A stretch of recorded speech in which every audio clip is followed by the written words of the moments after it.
This is the theme I currently use. As you can see, there's a search bar, icons, names, and everything else. This is my theme switcher. So if I press Super T, right, I just press Super T, this is the theme switcher and I can pick whatever wallpaper I wanted from here and have the rest of the system adapt to the colors of that wallpaper. You can use the same exact config if you want to, with all the work completely done for you. I've left it in the description. You don't have to do anything else except just putting the files in the right place. This is the best option if you want a good looking app launcher without having to do all the work yourself. If, however, you want to theme Rofi yourself and want a different design, follow along. Open your browser and look for Rofi themes. Oh, I almost forgot. As a free bonus for my awesome viewers, you guys, I've linked my dot files in the description below, complete with an install script tested on Arch, so go and grab that if you want to. And hey, if my free videos have helped you out as much as they have, updated tutorials about topics that pretty much no one else on YouTube has made, think about what you're getting in my paid stuff. Do yourself a solid favor. Click the first link in the description and check out my program. I've been compiling over 2 years of customizing Hyprland into there just for you. Check it out.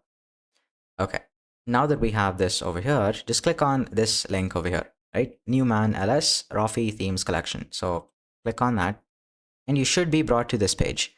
Scroll down and you see a couple of screenshots of what the theme looks like. Okay, so this is more of the Spotlight macOS kind of thing. This is more of the Windows kind of thing, and this is more separate kind of thing. So it's his own thing. Okay, I am going to be picking this one, not the Spotlight one, but this. This looks pretty minimal and it looks nice. So you just click on themes here, go to template, and you click on this rounded template.rc file. This has all that we need in order to get that theme that you saw, okay? So you click on raw, and whenever you click on raw, it brings you to this page, right?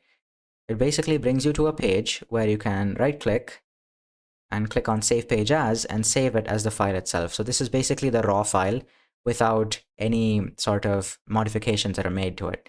It's basically how it has been hosted on GitHub's platform. So you just click on that and you find rounded template.rc. Now you place it wherever you want to. Okay, you're supposed to place it in .local share Rofi themes. Okay, I already have the theme that you're seeing over here. So this template file we place over here. Click on save. Okay, now if I just show you Rofi theme selector, okay, you see this rounded template thing. This one, you hit enter. And right now it's a bit broken because we have to install one of the color files, which we will do. So just press Alt A to accept the theme. Right now it's really broken, but no problem, we'll fix that. So go back, go to themes, and you should see rounded blue dark or whatever version of it that you want. Okay, let's say that you don't want it to adapt to your wallpaper.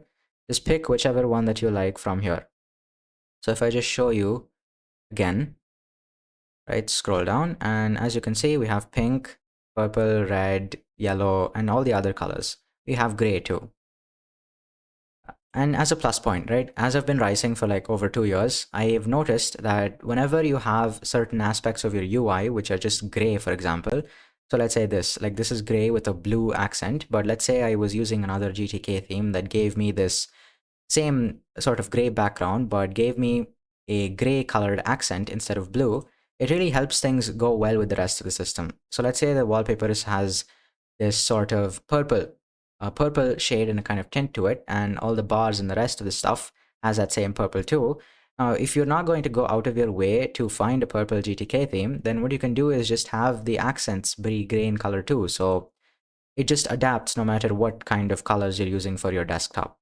Basically, it helps to keep things uniform without letting other apps look too out of place. Helps with that.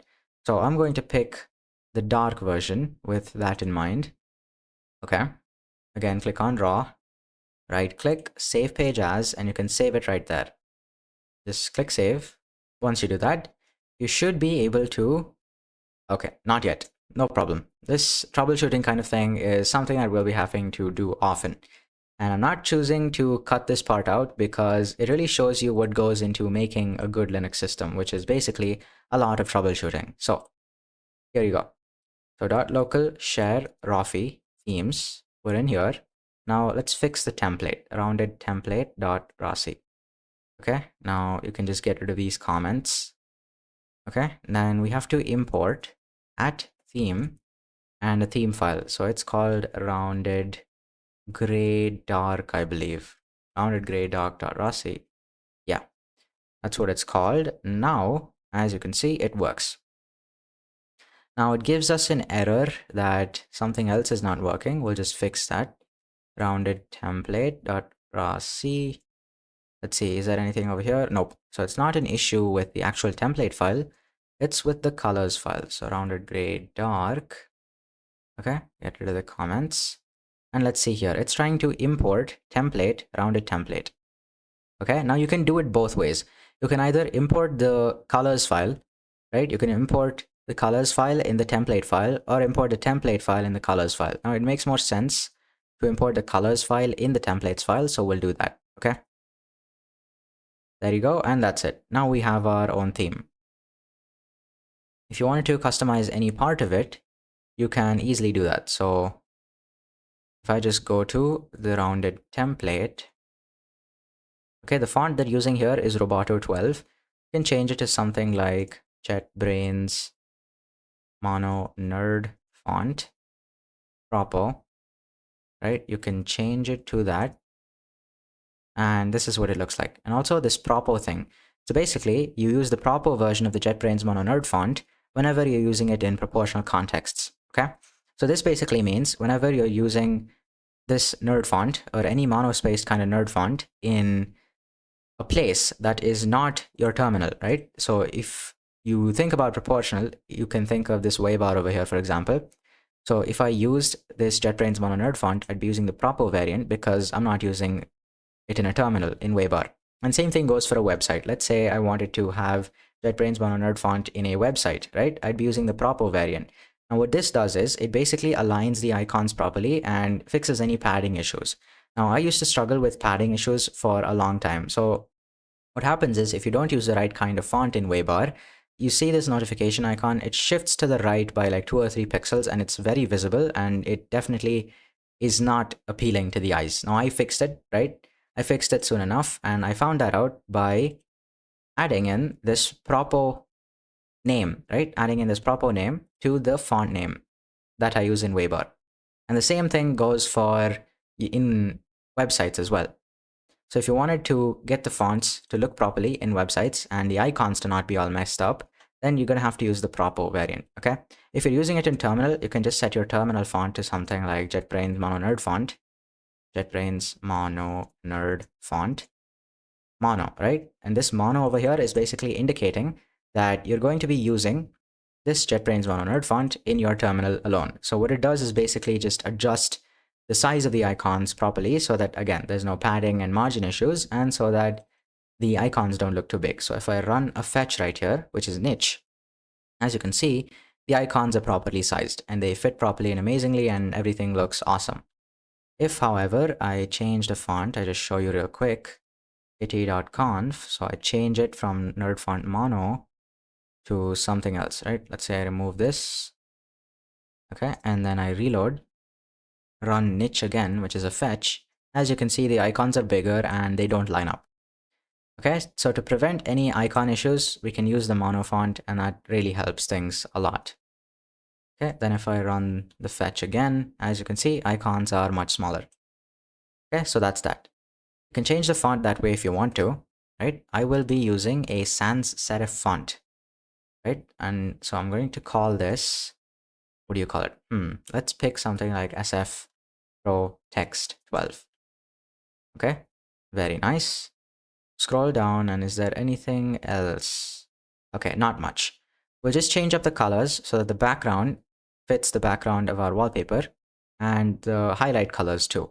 Okay, we'll change that up. So right now it looks fine if you were to use it with any other theme, but we want to theme it according to the colors of the rest of our system. The way we do that is by using Matugen. Now, I've made a video on Matugen and using Material U colors in the past before, so if you want to, just go and check out my video on that.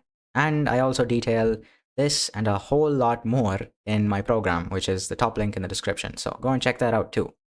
Okay, so what do we have here? We're going to have to install Matugen for this. The way we do that is by going to this GitHub link, so github.com/iniux Matugen wiki. Okay, or rather, we go to Matugen themes, because first we have to install the Rofi theme, and then we just have to apply it over here, which is simple enough, right?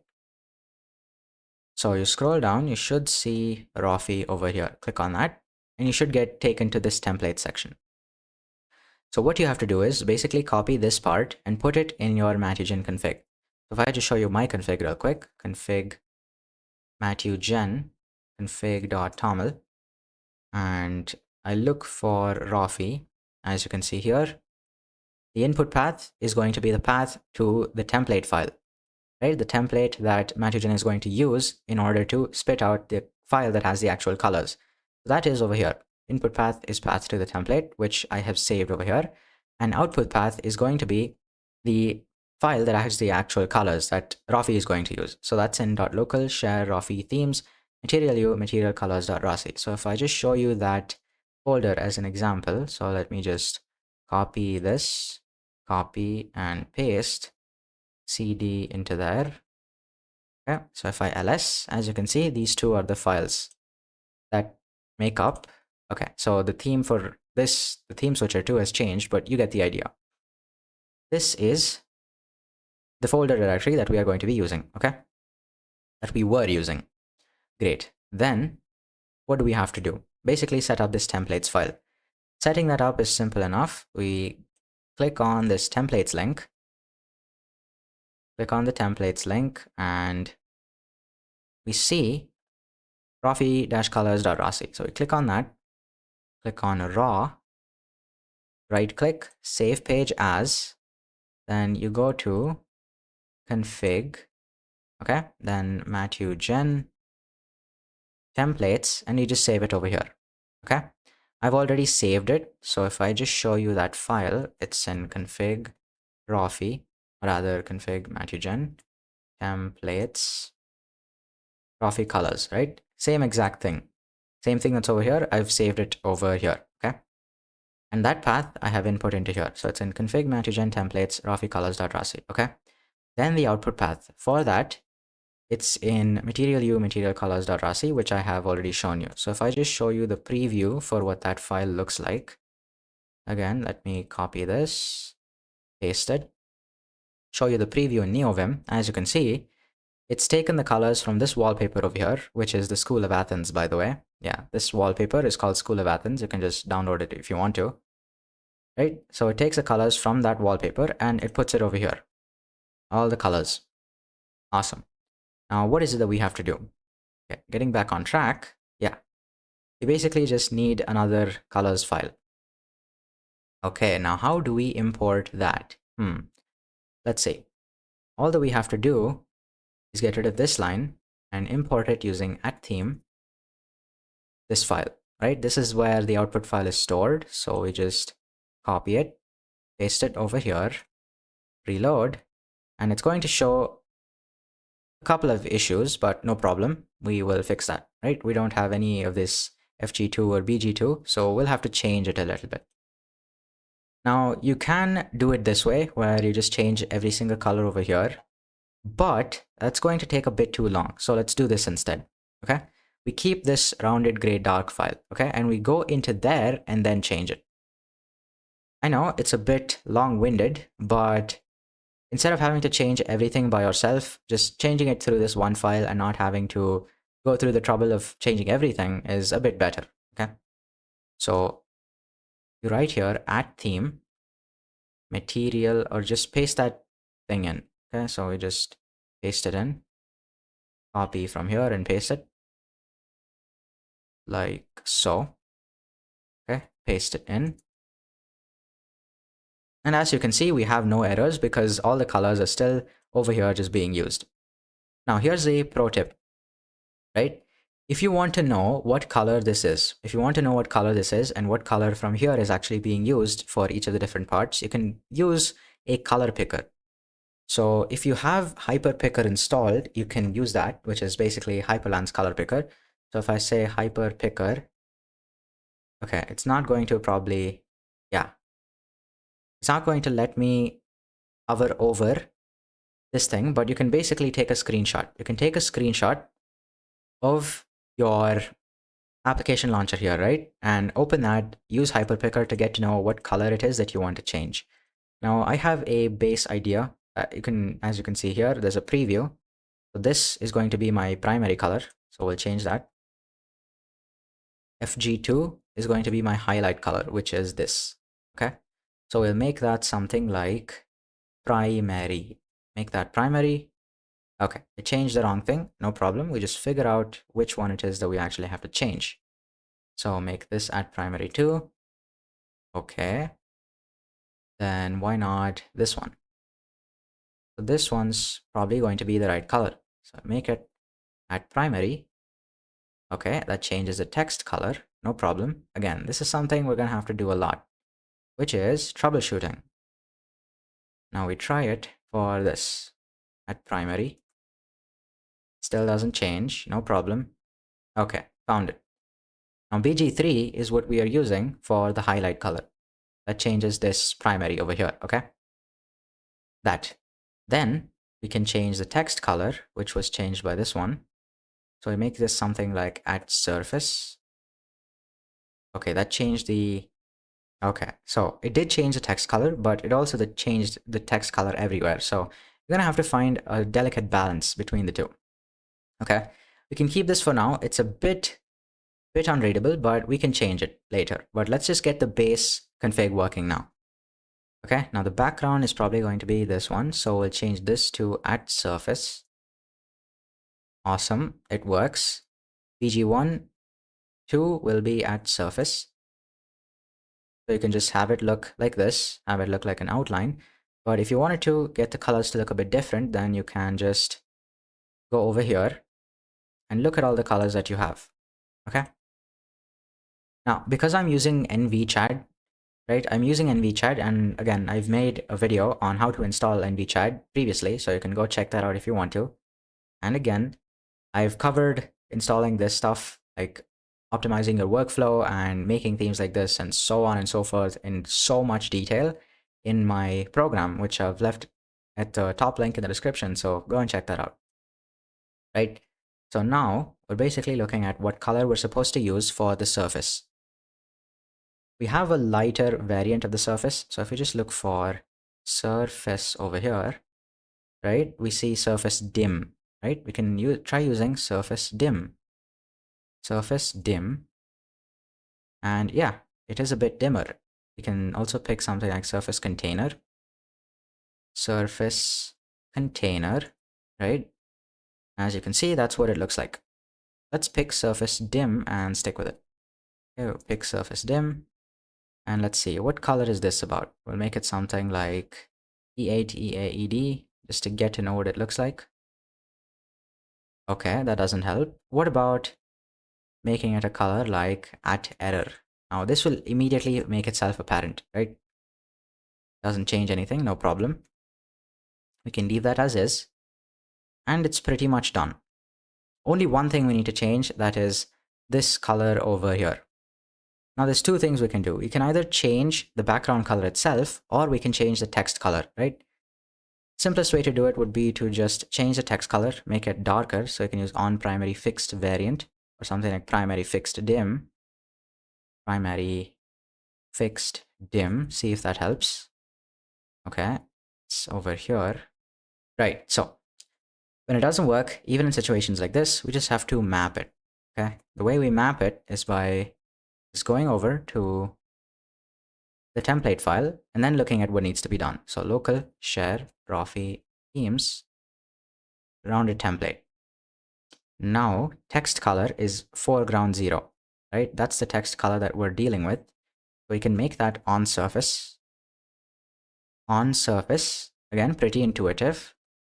It's just on the surface, right? So if this is a surface, this is going to be on surface, the text, okay? Pretty simple.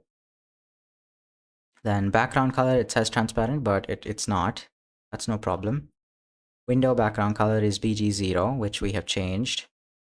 Then input bar background color BG1, border color BG3. Okay. So for the input bar, the border color, fine. Then the text color for the prompt is FG2, right? Then for the entry, placeholder color is FG3. Oh, and this, by the way, this is the prompt, right? So if you wanted to disable the prompt, how you would do that is like so. So you just delete the text here that says something, pretty sure. So you have prompt and entry, right? What if you delete prompt? That's it. The prompt is gone and you just have the entry where you can search. Looks more minimal and looks nicer. We can keep that. Then what else can we change? Element alternate active, which is BG3. Now BG3 is primary fixed dim. It's a text color. Change that to surface. See if that works. Okay. Or we can just make it BG0 over here. There you go. Finally figured it out. So the way we change it is by changing element selected normal and element selected active, changing the text color of that to BG0, which we have made surface over here. That's it. Now, if you wanted to change the font weight as well, what you would do is add in font SF Pro Text Bold 12. Okay, put down a semicolon after that. And here it's not working, right? It might work sometimes and it might not. Your mileage may vary. Okay, we can try putting bold after 12. Nope, still doesn't work. No problem. We can just leave it as is. Okay.